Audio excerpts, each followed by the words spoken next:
All right, coming back to the show today is Tommy Siegel. We talked to him last October, actually October 1st, when his book, I Hope This Helps, came out. And it was a collection of uh, the cartoon he had drawn over, I believe it was 500 consecutive days. And I think at the time I mentioned how much I loved the Candy Hearts ones that he did. And shockingly, he put out a collection of them. So he's back here to talk about them, and so let's find out about the book and the inspirations behind it. Besides the chalky candies. Yeah, obviously the best candy ever made. Yeah. Oh, it lasts forever. Does through nuclear war. So, welcome back. And how have things since we last talked? Since then, you've had two books come out. I have. Yeah, very strange. I picked a very strange time to come out with my first two books, unknowingly. But yeah, so the first comics collection came out in the fall. That was super fun to have something during the pandemic to kind of give some energy and focus. And yeah, pretty soon after, the distance between the two books is, I guess, what, like 4 months, something like that. Something like that, yeah. Then came out with Candy Hearts just before Valentine's Day this year. So yeah, Andrews McNeil, my publisher, when I came to them, or they kind of came to me initially asking what I was doing with all these comics, and they wanted to put out a Candy Hearts book. That was the first thing that they kind of put on the menu. And at the time, I had just finished doing 500 Days of Comics, and so I knew that doing a Candy Hearts book would involve drawing, probably 70 or 80 new Candy Hearts comics. And I knew that if I did that it would kill me. So I was like, hey, what if we do two books? And the first one is a compilation book with essays. And then the second one, to buy myself a year, because they wanted it for Valentine's Day last year. But I kind of, thankfully they were down to do two books, so I got the first one ready to go in the docket, and gave me enough time last year to get a Candy Hearts book together. So what, just getting right to it, what inspired you to choose the Candied Hearts as kind of your way to get it across your very funny message? Yeah, I mean, so it happened very like slowly / organically. I mean, essentially during the 500 Days of Comics project, Valentine's Day rolled around somewhere in it. It was probably around day 365, actually. And I drew a Candy Hearts comic that had, a couple of Candy Hearts holding hands in a movie theater that said like damaged, and then the other one says damaged, but in the same way. And then behind them, a few rows back, is a heart kind of leering at them that says damaged in a creepy way. That was the first one I drew. And, I don't think it had occurred to me that could be a series, but I saw that people really enjoyed it. And I had the thought of like, oh, you could use that as like a joke format, in the way that like Strange Planet, let's say, like uses the kind of wordy alien synonym thing as like a template, and I'd been looking for something like that because every day I was kind of stabbing in the dark at something new, in that kind of single panel New Yorker Far Side kind of way, where it's just I was spitting out something different with different characters and different jokes every day. And when the hearts came around, I was like, oh, I could do that. Like, it kind of works as just a format, as a way of showing like what people are feeling on the inside, literally on the outside, but you don't have to really explain it. It's like, I don't know, it kind of occurred to me, and people have done this before, I'm sure. But the Candy Hearts Conversation Hearts rather, provide a really good, it's almost like you're just getting rid of the thought bubble. Mm-hmm. Like you would never have a candy heart with a thought bubble, because you can just write it on their stomach, or whatever, or their face, or whatever that is.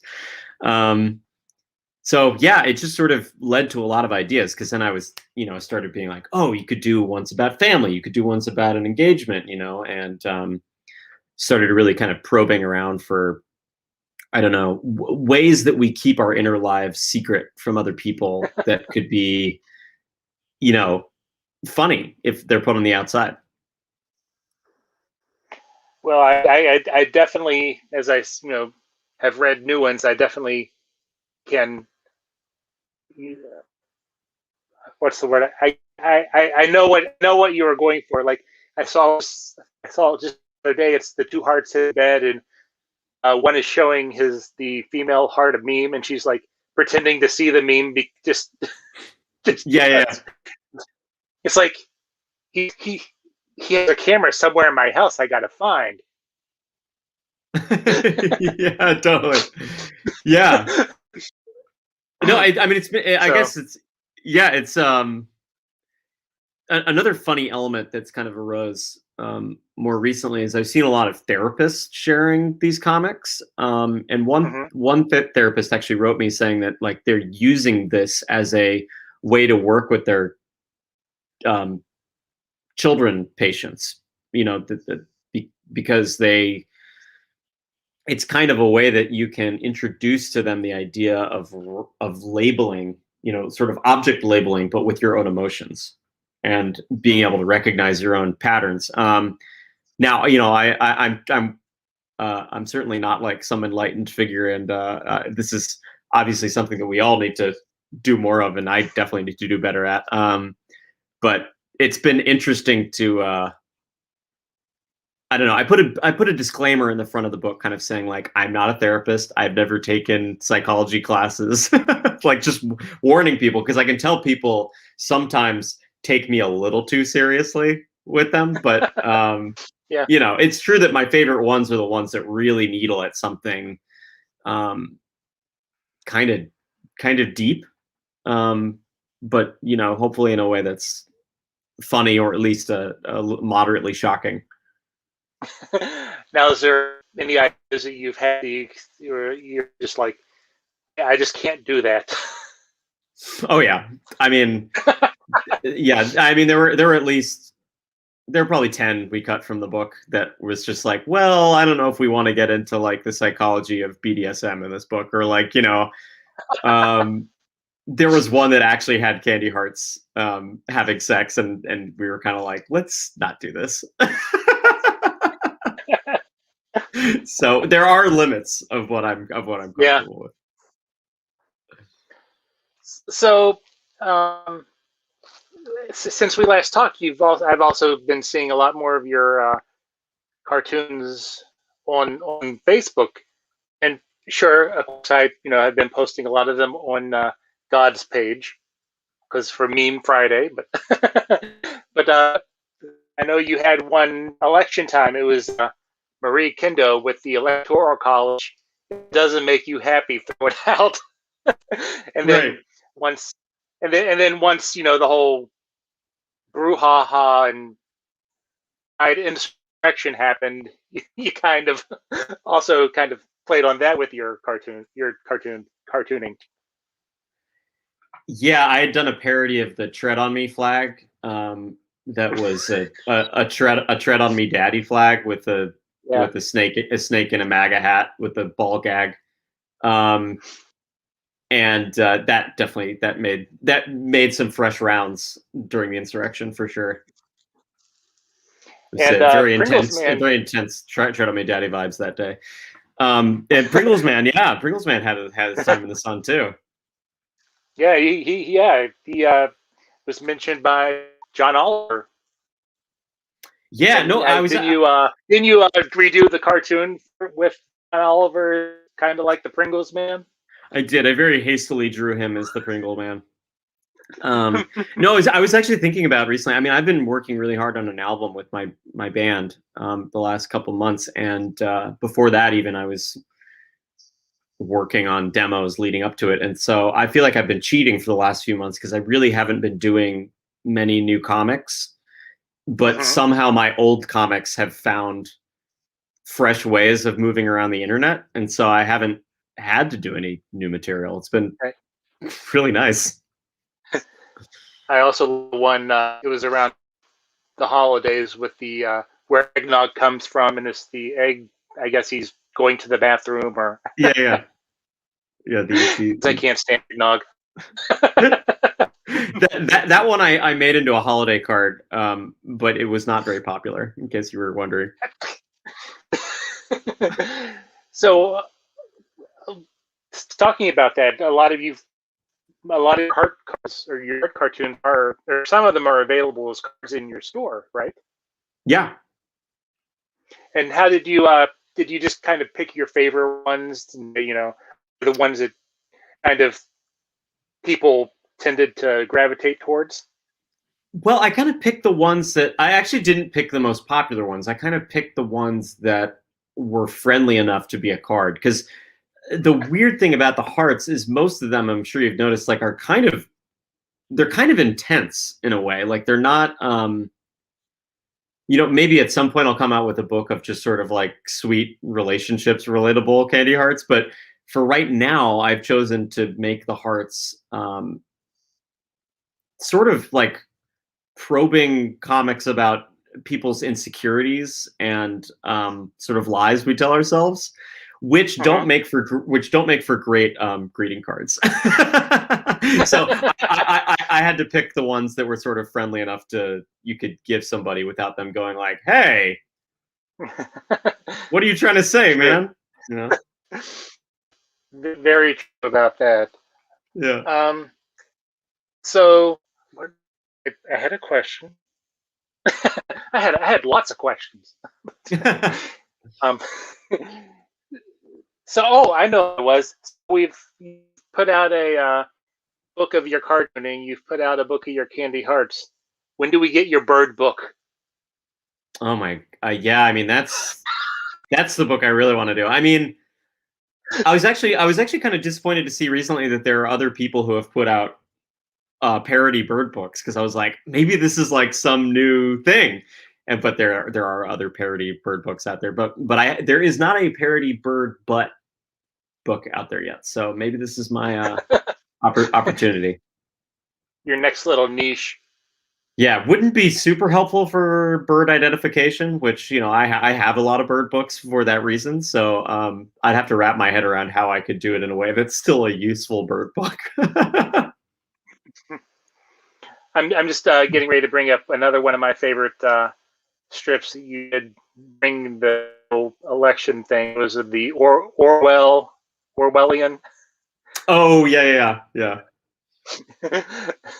I made sure to send that to a couple family members. Oh, nice. That's great. Yeah, every once in a while I can't resist, like, I don't know what it is about me, but I can't resist like just throwing myself into the fire of the internet fully nude, and that was certainly one of those where I was just like, you get a lot of fire directed at you, but it's to me it's worth it. Yeah. Very nice. nice selection here. They're looking for the birds, so and I sent you I got my son minion stickers, which he's into, and I sent you the picture of the one minion that's kind of doing the butt thing, and I was like, did he draw this? I love that. So, but what else are you doing with your band? You said you were recording an album. Yeah, we just finished recording an album. So my band's called Jukebox the Ghost. It's kind of a piano pop group based out of Brooklyn. And we just finished like a huge batch of songs for a new record, and now we got to get it mixed and figure out what to do with it. But that was a good, COVID era project to really sink our teeth into. Who knows when we'll get to tour again, but excited to do that whenever that's a thing again. I'll definitely have to check that out, and checked out your other stuff last time we talked, and I really enjoyed it. Oh, good. Glad you liked it. And along with your cartooning, that's just fun to open up Facebook, see your work, and get a chuckle. Yeah, no, I really appreciate that. It's funny. Sometimes Facebook has gotten so weird algorithmically. Like a lot of comics creators have sort of given up on it. I've noticed, but I'm still kind of dumping comics there, and it was actually fun to like you pulled up some screenshots. I was like, it's like, oh, people do see them on Facebook, like, which is kind of nice to remember, because I think I don't know, I'm involved in a lot of like chat groups with other webcomics artists, and everyone's kind of like, Facebook's useless, so it's good that it still has some use left in it, and that you know good people like you are still seeing my comics out there in the world. Well, when I was seeing, I think a lot of the stuff I was, seeing during the election, a lot of my friends were posting. I was like, I know that guy. I've talked to him. That's great.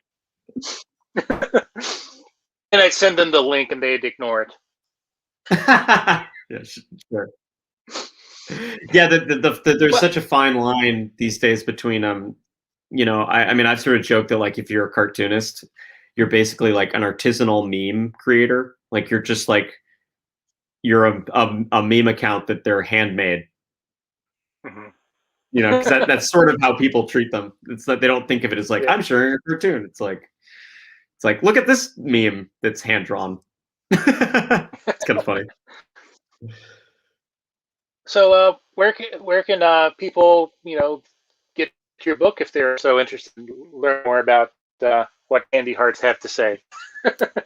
Yeah, so yeah, Candy Hearts is kind of available wherever books are sold. I've been pretty amazed with Andrews McNeil has done a great job distributing it. So it's in independent bookstores, and I believe it's in Barnes and Nobles, and it's somehow being distributed in Target, which was super exciting because they don't have a lot of books. Yeah, I saw that. Yeah, so that's I'm to be honest, I'm pretty impressed that they chose to take a chance on this book, mostly because it drops an F-bomb on the cover, but very very grateful they did. I'm sure some of them have way well placed stickers on them. yeah, yeah, totally. That's exactly where they put that 30% off sticker. Yeah. Well, do you have anything else you'd like to mention that you're doing?